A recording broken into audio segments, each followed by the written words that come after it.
Welcome to the Fire and Earth podcast with your hosts, Jason Mefford and Kathy Groover. Fire and Earth, giving you the keys to unlock your limitless potential. Welcome to another episode of the Fire and Earth podcast. I'm your co-host, Jason Mefford. And I am Kathy Groover, and we're going to have a fascinating conversation today about expectations and bias.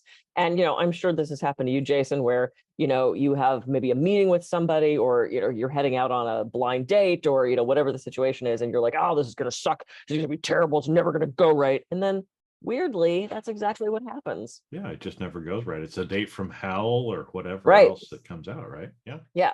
So, we often program kind of what our future holds, and our brain looks for things that it's familiar with. So if we're constantly convincing ourselves that something's going to be awful, something's going to be terrible, something's going to go wrong, I'm never going to get this, well, your brain goes, oh, okay, and it tries to figure out ways to make that happen. So today we're going to talk about not only a little bit of that sort of self-fulfilling prophecy, but also the bias and how we go into certain situations.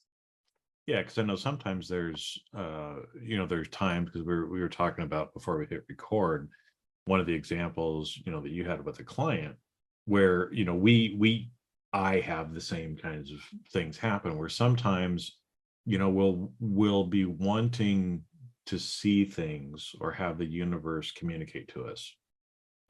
And if we have an expectation about what we want that to be, we will start to see things our way in the different signs that are given to us. And so sometimes, again, because people are kind of like, well, hold it, is that something from the universe, or is that just me? Right. And sometimes you don't know until it's over.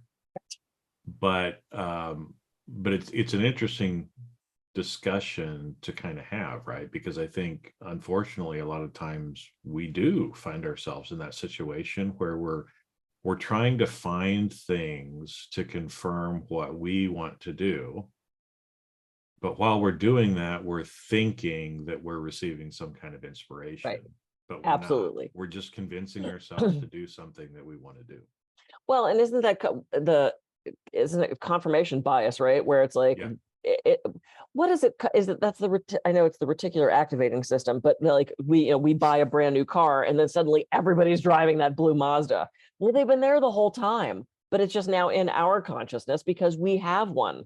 And we're noticing them more because it's something that we've programmed to notice. So no, I mean, I have a client who, and I haven't seen her for years, but she had a pendulum, right? She would swing a pendulum, and if it went this way, it was yes, and if it went that way, it was no. And I swear to God, she wouldn't wipe her ass in the morning before she asked the pendulum if that's what she was supposed to do.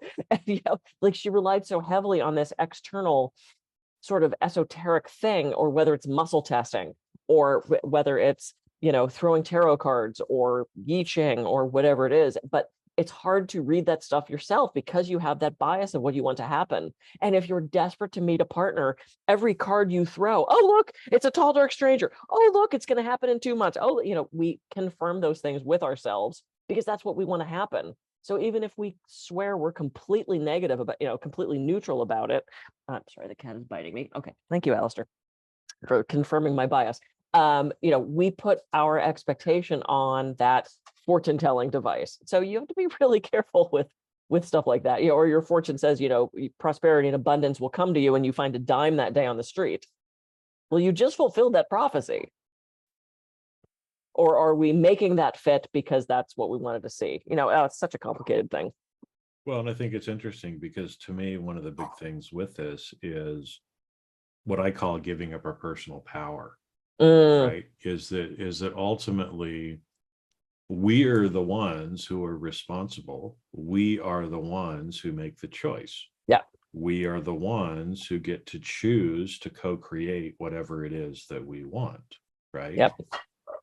And what I see a lot of people do, and again, there's nothing wrong with using tarot cards or any other kinds of cards. There's nothing wrong with using a pendulum. There's nothing wrong with muscle testing. But are you giving over your personal power to those things or to another individual, right? Because that happens a lot of times too, right? Is I might come to Kathy as my friend and I'd say, Kathy, here's what's going on. What do you think? Yeah. Well, Kathy's going to give me her opinion. right? Well, if I From were my you, perspective, from your with my perspective, biases. Yep. yep. If I were you, I would do blah, blah, blah, blah, blah, right? Well, okay, I might look at that and say, Kathy, I love you, but I don't agree with you. Mhm. Or well, that makes sense, right? Or maybe it triggers something else to help me make the decision, but Yep. am I going to make the decision based on what is right for me and what I choose, or am I only going to do it because Kathy suggested it? And those Yeah. are two very different things, right? And so the same thing, like you said, I've seen people a lot of times with cards and with astrology and some other things like that they place. Those are all things to give us clues, to point us in direction, Yes. to give us some data points. But if you're making your decisions solely based on what you're reading into it, you're not necessarily receiving the guidance from the universe. Right. So And so also, so like you said, if you want a partner and you throw a card that's a tall, dark stranger, it's like, oh my gosh, I'm gonna find my true love in the next 2 weeks. No, maybe it's a tall, dark stranger that's gonna do something different for you. Or right. maybe that doesn't mean anything Or about it. then you meet the short blonde and you're like, nah, can't be him, and it's like you just lost the opportunity because you were reading into something that was misinterpreting. And also going back to the tarot card thing, because I read tarot cards, and believe in them or not, whatever. Some people think are a bunch of crap. That's fine. Don't have them read. But they are a glimpse of that moment in time if nothing else changes. So if you decide to divert off the freeway, you're going to have a different outcome. If you decide to not take that job, you're going to have a different outcome. Tarot cards are a glimpse in time as an optional future if things stay the same on that path. And I think a lot of people don't recognize that. Also, please don't read your own tarot cards, because it's all interpretation. So you're going to put your bias on that. You can't read tarot cards unbiased for yourself. This is why there's certain card decks that I have that, you pick a card and there's a very specific story kind of description that goes along with it. There's no interpretation for that, so if you've got to read your own cards, do one that you don't have to try to interpret, or go to somebody who's an expert in that. But also remember that you have free will and there's a free choice along with that. And these things are going to, these outcomes are going to change if you change any of the components of that process. Well, that was the point that I was going to make. Again, as far as you being the one responsible, you being the one who's creating, if you don't like that glimpse in time, it's like, okay, what am I going to do different? Because that's not what I want. That's not the outcome I want to create. So what am I going to do different?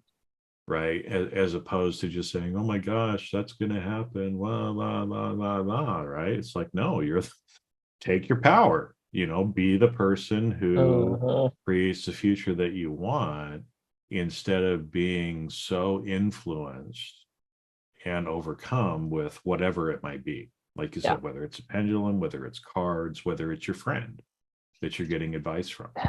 Do you have a bullshit meter in your brain, right? Because so many people in this world just accept at face value what they're told. What they're supposed to do, how they're supposed to look, what they're supposed to say, what they can't say, opinions they're supposed to have, right? You're supposed to get married, have your white picket fence house and your 2.7 kids, right? And earn $85,000 a year. I don't know, whatever, right? Well, do you just accept things like that at face value? Or are you the kind of person that's like, you know what, I don't really agree with that. I don't believe that. I'm going to go a different way. Right. Because that's all part of our process here as well. Right. And sometimes it can be a challenge to turn off that noise from everybody else. Right. It's like you're on the game show and it's, do you take your money and walk, or do you keep going on and risk everything for more? And there's that audience screaming at you to do stuff. And inevitably half is saying, take it and go. And the other half is saying, go, go, go. How do you eliminate that noise to figure out what you really want? And that can be so hard sometimes, because those voices are so loud. And so often they're in our head from our past, right? Mom said I should do this. My church said I should do this. My political party says I should do this. We get all this outside influence, and sometimes it's really hard to turn that noise off to know what is the right step. So take your time, be responsive rather than reactive, right? Figure out what, and this is where I love, and because I'm such a visual kinesthetic, I love writing stuff down because that helps clarify things for me. But don't be a slave to what everybody else wants of you, or what the tarot cards say, or what the pendulum is telling you. Think about your options and ponder what you really want. What do you want, not what everybody around you thinks you should want. Well, no, that's one thing that I've started to do more of as well. So especially when you're talking to other people, right? Because when you're with somebody else, you're feeling their energy as well, right? And depending on how charismatic they are, depending on how manipulative or and again, manipulative is a bad word, or how much influence they have, right?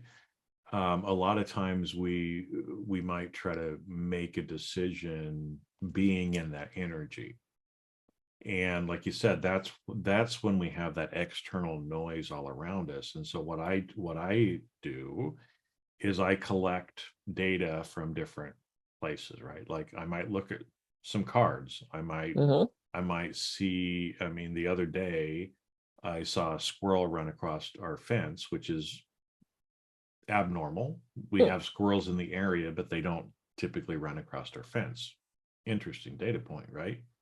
And then I was out running an errand later, and guess what ran out in front of me on the street, and I had to pretty much slam on the brakes not to hit it, a squirrel. So now I have 2 data points about squirrel, right? And it's like, okay, there's something about squirrel medicine that I need to hear. Yeah.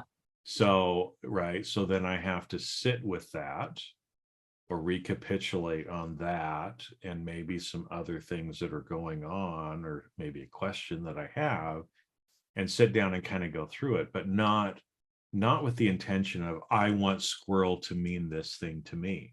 Exactly. Right. I have this expectation that it's going to mean I'm going to, make $1 million tomorrow. Right. I can't sit with it with that expectation, because if I do, then that's just my ego. Right. That's just me convincing myself of something that I think I want to do. Right. But if instead I'm like, oh, well, isn't that interesting? I wonder what that could mean.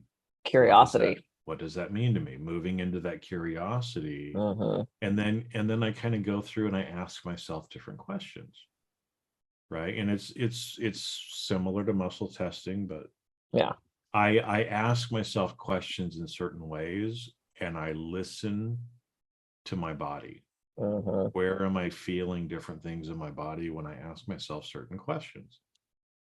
And sometimes the answer is like, boom. Right? I mean, it's pretty powerful.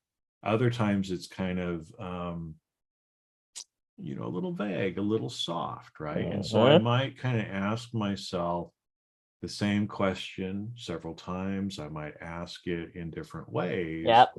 And when I start to see the pattern, right? When I start to see the pattern, and I'm real with myself about what do I really want, then it becomes clear, right? But you have to do that work. You have to, this morning I threw the tall, dark stranger card. That's interesting. And today I saw a squirrel, and today I had this random thought pop into my head, right?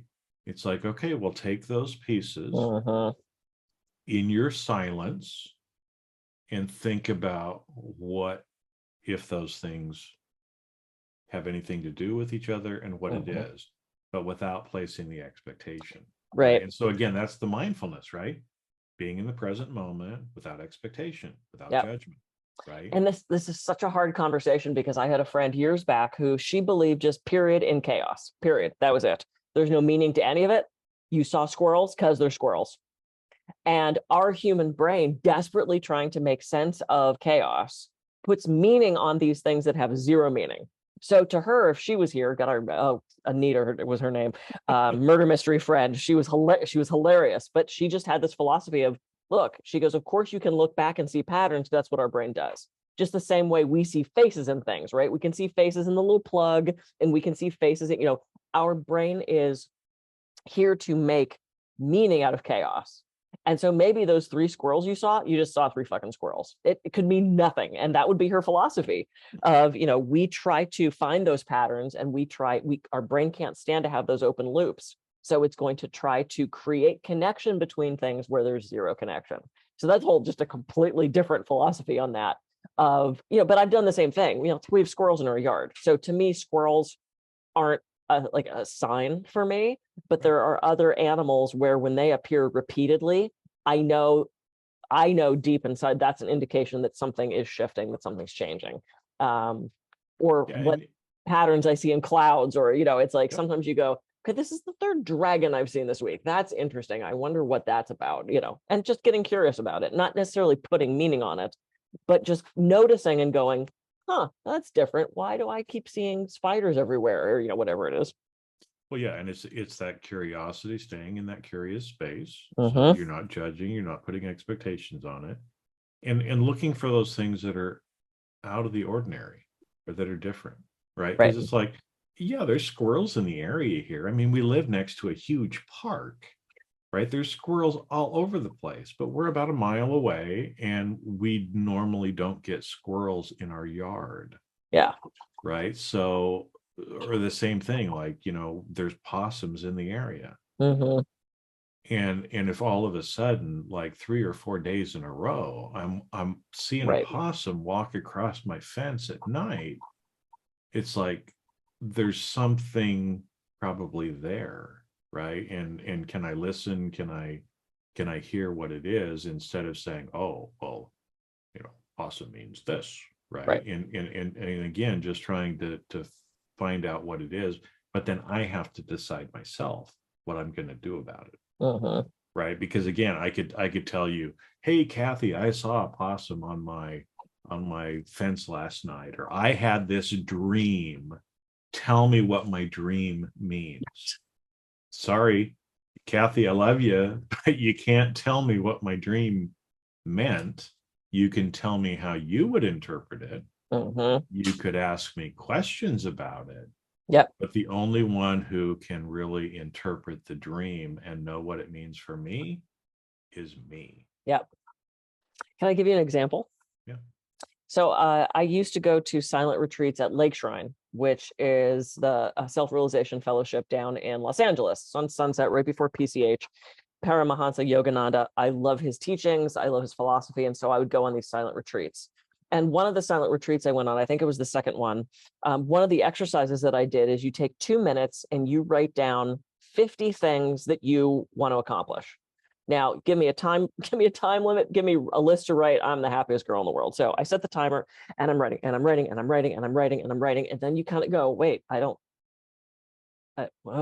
start to run out of things, right? And one of the things that popped up that I didn't even know I wanted, just kind of came out of this list, was get my previously self-published books traditionally published. Had never crossed my mind, didn't know it was a thing I wanted, but it popped out on this list, and I went, oh, interesting. I should actually start to explore that. That would be really, so I kind of started to think about that. I started to write more about that. Well, the logo of Lake Shrine is a lotus flower. And during the retreat, I went down to the gift shop and I bought this beautiful lotus flower sticker that I was going to put in a water bottle. And then I bought this little lotus flower, like, incense holder. And I just kind of suddenly went, wow, I'm just really feeling an affinity with these lotus flowers. Fast forward, I do all this research. I start to submit stuff to publishers saying, hey, this is what I'd like to do. Most people aren't going to republish books unless they were really, really successful. One publisher gets in touch with me. They love my books. They love my enthusiasm. They love my social media. They this, that. I signed the contract. They published my books.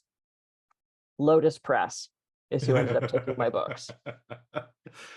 Ding, ding, ding, ding, ding. Now, is that my brain going, oh, lotus flower and the lotus, and that's where I wrote down that I wanted to do that? Now Lotus Press, is my brain making order out of chaos, or was that a sign that Lotus Press was the one that is going to, it's like, it could go either way. It could honestly go either way.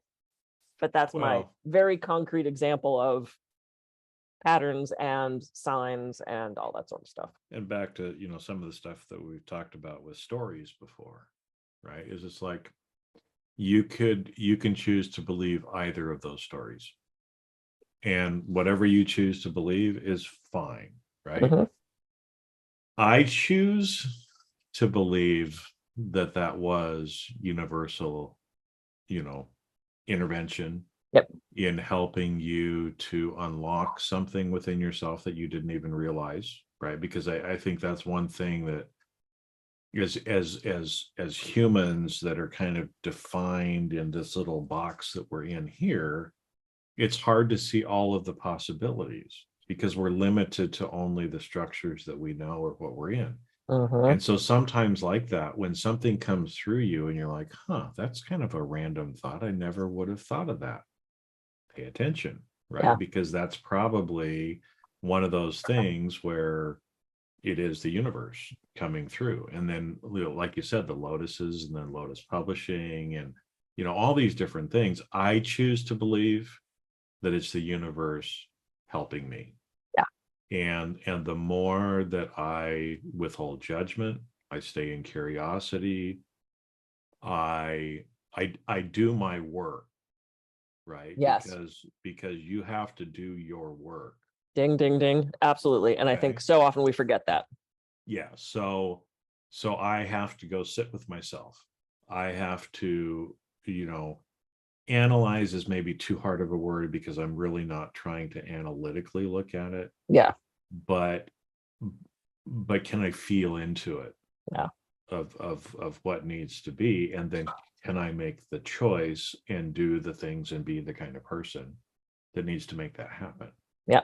And so I choose to believe that because I feel that in myself.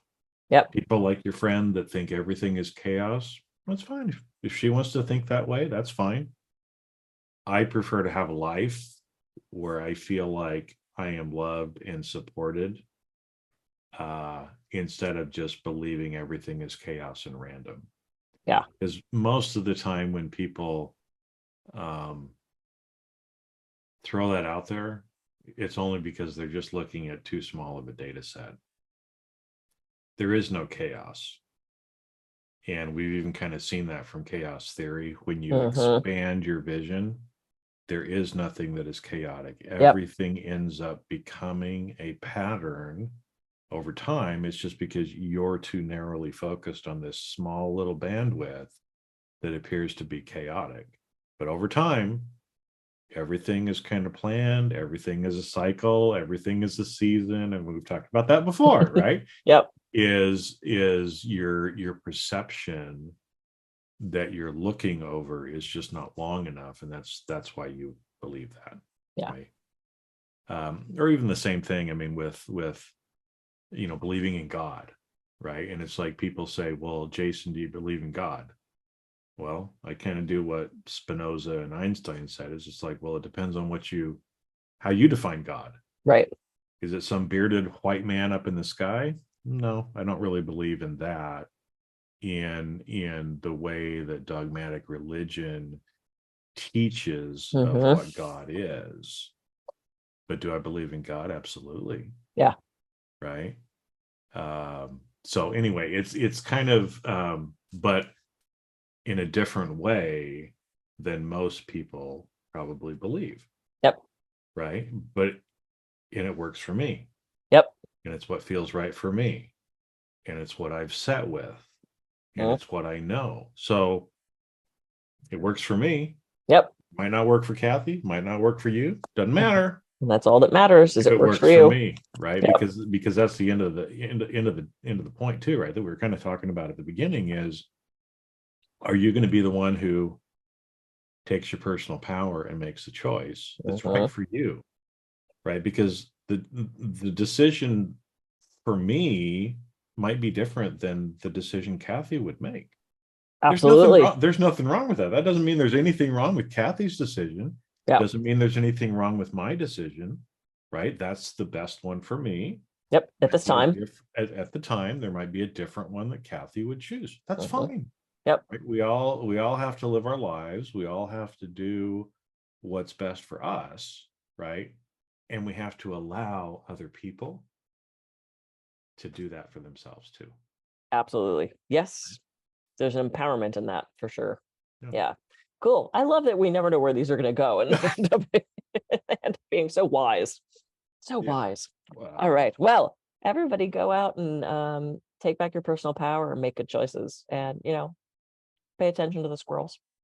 Pay attention to those squirrels. Yeah. Those things that are a little out of the ordinary, because there just might be a message there for you. Yeah, absolutely. Cool. All right. I'm Kathy Groover. I can be reached at kathygruver.com. And I am Jason Mefford. I can be reached at jasonmefford.com. So go out, have a great week. We'll see you on the next episode of the Fire and Earth Podcast. See ya. See ya.